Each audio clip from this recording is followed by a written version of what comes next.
Focus. Ideate. Innovate. Enable.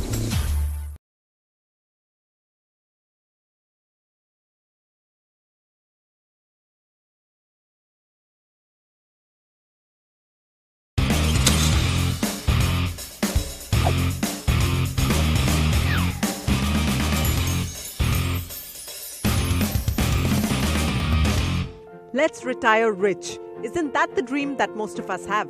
Well, dreams do come true if you put some planning behind them. At different stages of life, we all have different kinds of dreams. Right from buying homes and cars to pursuing a higher education, traveling the world, spending on the spouse and kids, the list is really endless. But each of these dreams has a financial cost attached to it. And that's where we come in with our insights. Hello and welcome to Season 5 of NSE FinWiz powered by CNBC TV18. I'm your host Mridu Bhandari and we're coming to you from the Noida campus of HCL Technologies, a leading IT MNC that's offering technology solutions to global players around the world. Founded in 1976, HCL Technologies is one of the leading IT services organizations globally. Through delivery of innovative technology solutions, HCL has partnered with global enterprises to help them reimagine their businesses for the digital age.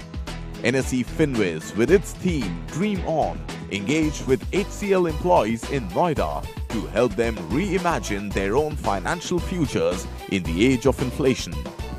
Financial literacy, to me, it would mean understanding how the market works so that we can make the best decisions in terms of the investments we are required to make, the risk versus the return factors mostly, yeah. Financial literacy means that where all should I invest, what all financial tools are available, and how can I get better returns in the future. Financial literacy to me means how I can plan my expenditure, how to create a budget and to plan my savings. So I think with the right assistance for the same, we can obviously plan a better future and a life after retirement. For people who are on a fixed monthly salary, financial management, wealth management is very important because you need a supplemental source of income to get yourself further in life. Welcome to NSE FinWiz, powered by CNBC TV18. Today we are coming to you from the HCL Technologies campus in Noida, and our set of financial experts is all set to guide the employees of HCL to better financial health. Let's welcome the experts first. Tanveer Alam, founder of FinCart, hello, and Gajendra Kothari, MD and CEO of Etica Wealth Management. And our core topic of discussion today is the importance of financial planning and evaluating the various vehicles of investment. Welcome, gentlemen. Thank you. The importance of financial planning cannot really be overstated. So HCL Technologies here, of course, has a lot of first-time employees, people who are just starting out in their careers. To begin with, give them a few tips each on how to start financial planning. Tanveer, would you like to start? So I will leave you with an acronym. Okay, it's ERGRE. First, the base of your pyramid should be emergency fund. Okay, it should be technically anywhere between 6 to 12 months of your monthly earning, ideally 6 months. R is for risk protection, which means you should have a good online term insurance and also a good health insurance, irrespective whether the company is providing you or not. Emergency funds enables you to ensure that you do not disturb your long-term investments. Then the G and R, G represents your goal planning. You may have some short-term, some medium-term or some long-term goal. R is for retirement planning. Deliberately, I've kept it separate because most often we miss out this very important goal, that is retirement planning. And last E stands for estate planning. In other words, is will writing facility. You can write a will. So these actually pyramids, the first two helps you in protecting your hard-earned money. The next two enables you to grow your money. And the last one helps you to seamless transfer your money to your loved ones. And it goes into right hand. Right. So Gajendra, taking forward that conversation, how much is good enough to be put away every month for a person who's just starting out? And I'm sure people who are in their first jobs are very tempted to spend all that they get and have a good time, enjoy life. So how much should really one put away every month to ensure that one meets everything that Tanveer was just talking about? So if you can save maybe 50% of your savings, particularly those who are staying with your parents, I think that's the best way to start. Because the more you give your investments a heads up right now, the higher the portfolio will become over a period of time.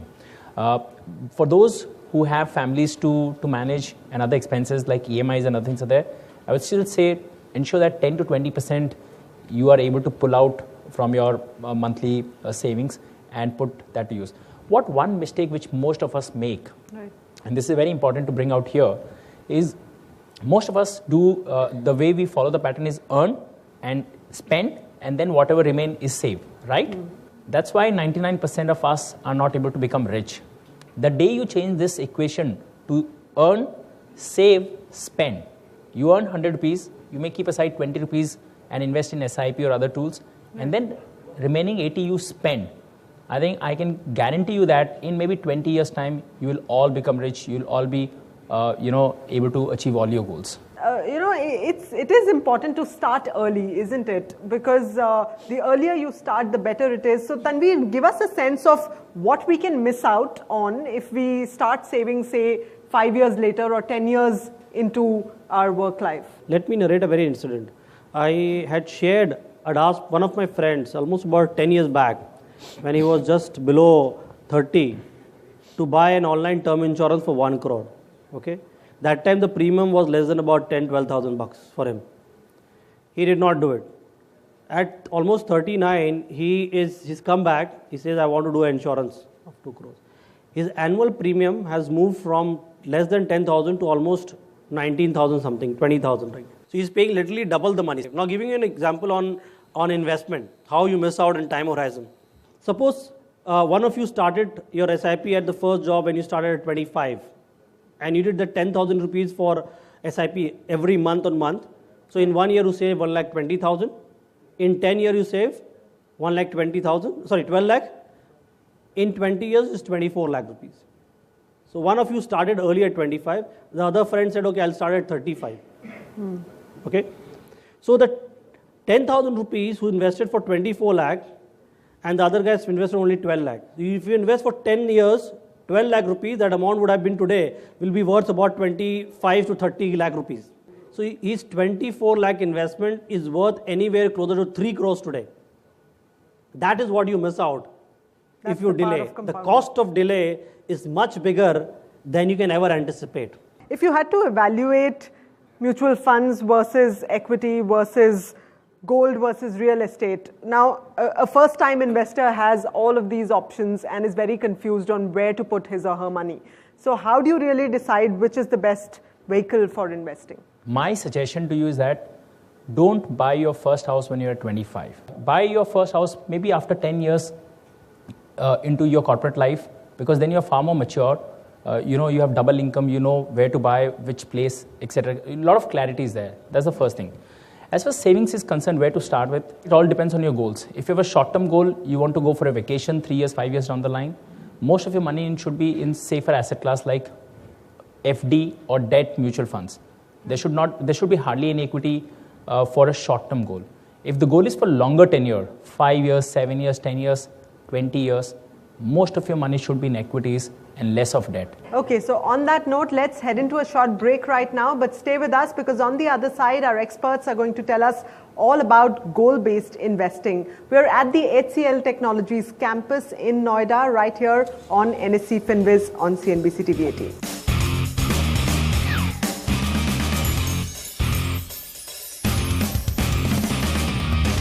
Welcome back to NSE FinWiz, powered by CNBC TV 18. We are at the HCL Technologies campus in Noida today, and our set of financial experts is engaging with the employees of HCL. In this segment, we're going to be talking about goal-based investing. So, gentlemen, how do you really define long-term, medium-term, short-term as far as financial instruments are concerned? You should always have a goal. Jot it down, and then you will know what's the time frame. One thing which most of us fail is prioritize the goals. Accordingly, allocate your savings. If the shorter duration of the goal, go for a safe investment. But if the goal is like 8, 10, 20 years, you have a lot of time, then you can give the power of equity. In the shorter term, the equity markets may go up and down. But if you just stay there till your goal comes, I think you'll be fine. But Tanveer, should retirement planning be the topmost goal for everybody? Anyone who starts working and enters the salary bracket should first be thinking and planning about retirement? Because a lot of us tend to think that let's enjoy life for the first couple of years and retirement is going to come much later. If you look at today's lifespan, our lifespan is increasing. So imagine a scenario where you have to retire at about 60 years and you have to fund your goals for 40 years. That is why starting right from the first job makes it a very imperative goal to you. All right, so let's take a question from one of the employees here. Subhash Thakre, he's a consultant, he's an SAP consultant at HCL. And in this segment, we are talking of dreams and how to achieve the dreams that the young employees here have. So Subhash's dream is to have enough money for retirement, say about 5 to 6 crores. On a monthly basis, if he saves, say, about 8,000 rupees for the next 30 years, is that good enough, ratio to have? And firstly, will 5 to 6 crores be enough 30 years down the line? You may start with 8,000, and there's something called step-up SIP, wherein every year, like your salary goes up by 5% or 8% or 10%, your savings should also go up. So this year you may be saving 8,000. Next year, try and save 10,000, and then 12, and then 14, and keep on stepping up. I think you'll be absolutely. So in percentage terms, now, okay, everyone gets an increment mostly every year. So in percentage terms, how much should one go on increasing one's investment year on year? See, it should be linked to your initial investment. See, ideally, India has a savings rate of 30%. Okay. So if you're saving that much amount of money, you're well within that bracket. Worst, because of the increasing lifestyle and the increased consumerism, if it still goes up, you should not dip below 25%. All right. So Ashutosh Acharya, who's a lead engineer in the technology department here at HCL, asks, my dream is to travel all over the world at least once. The amount he wants to accumulate is about 50 lakh to a crore. On a monthly basis, if he saves 10 to 15,000, say for the next 5 to 10 years. 10 to 15,000 even for 10 years will not work. I gave you an example, and this is not a hypothetical data that I spoke about. If you invested 10,000 rupees a month, 12 lakh in 10 years, that will become about 30 lakh rupees, okay? And a return of about 12 to 13% annually. So even if that increased marginally, okay, so you would at best get to about 30, 40 lakh rupees in 10 years time. So that 10,000 may not be sufficient. And if you're looking at what you could do is start with 10,000, and as Gajan said, keep increasing it every year to ensure that you get to that 50 lakh mark, a crore. All right. Aditya Sardana, who's pre-sales manager in the business acquisition group at HCL, asks, the dream is to be a financial superhero for my family. And the amount I want to accumulate is 5 crore rupees. On a monthly basis, if I save 30,000, can that be achieved in the next 20 to 25 years? If you can invest for next 15, 20 years, 25, 30 years, if you can be there, just be there, I'm sure 5 crore, 8 crore, 10 crore is not a big sum, I mean, you can easily able to achieve that kind of corpus. And Warren Buffett once said very, interestingly that our favorite holding period is forever. Yes. So I think that's a cue that all of us can possibly learn from. And on this note, we are going to head into a short break right now. On the other side of the break, our set of financial experts will be taking queries from the employees right here at HCL Technologies Noida campus. You're watching NSE FinWiz, powered by CNBC TV 18.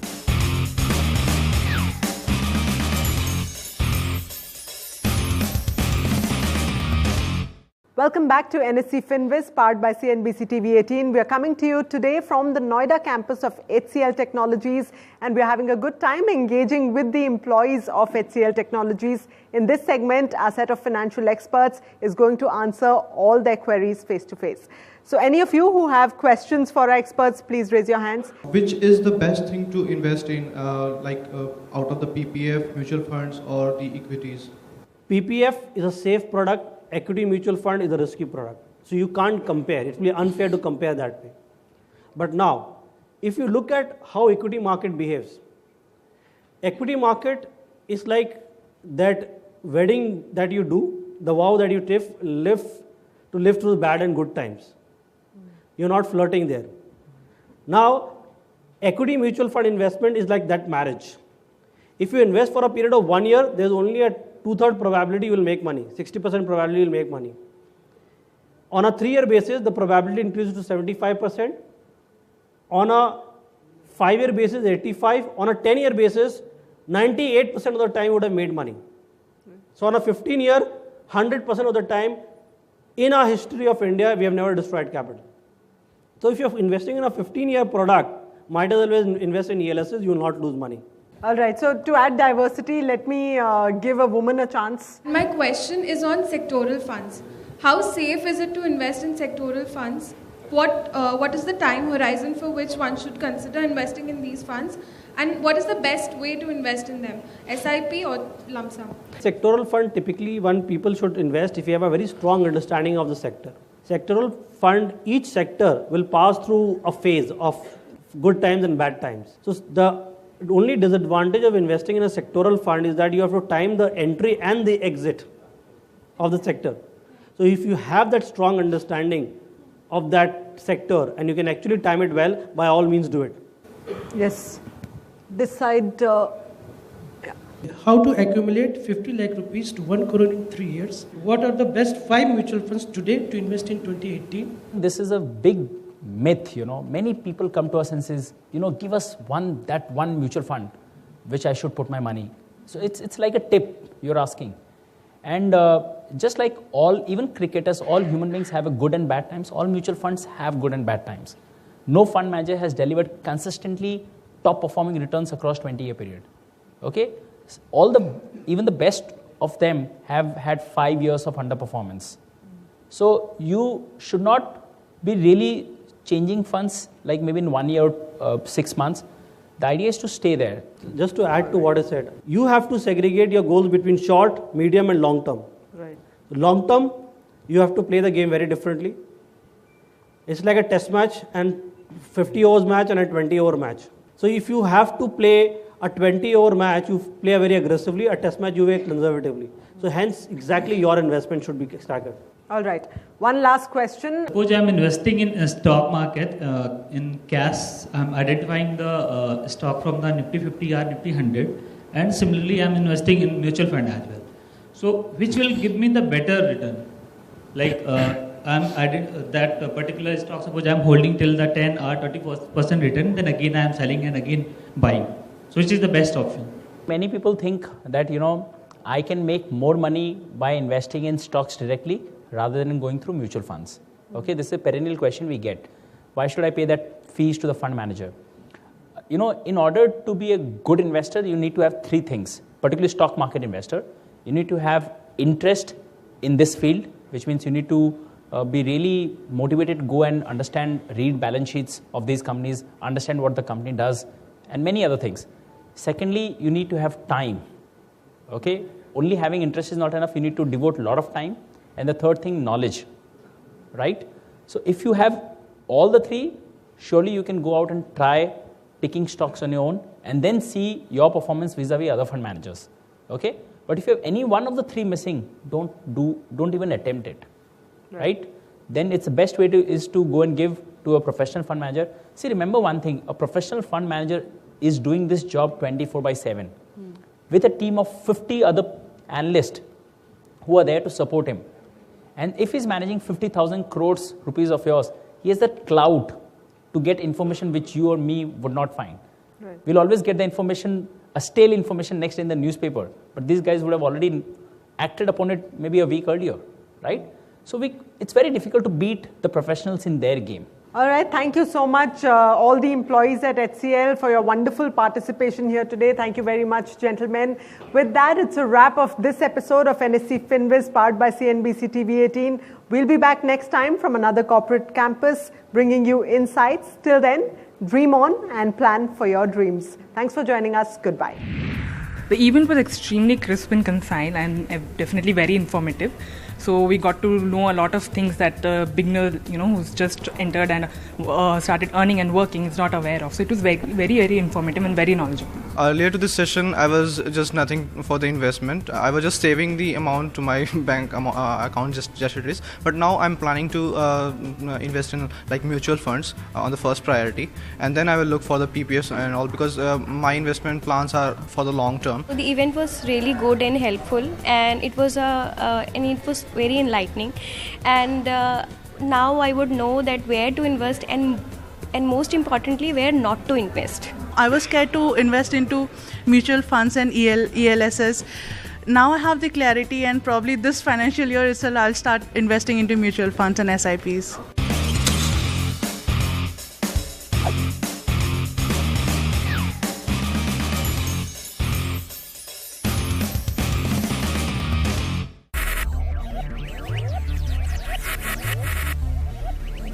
Focus. Ideate. Innovate. Enable.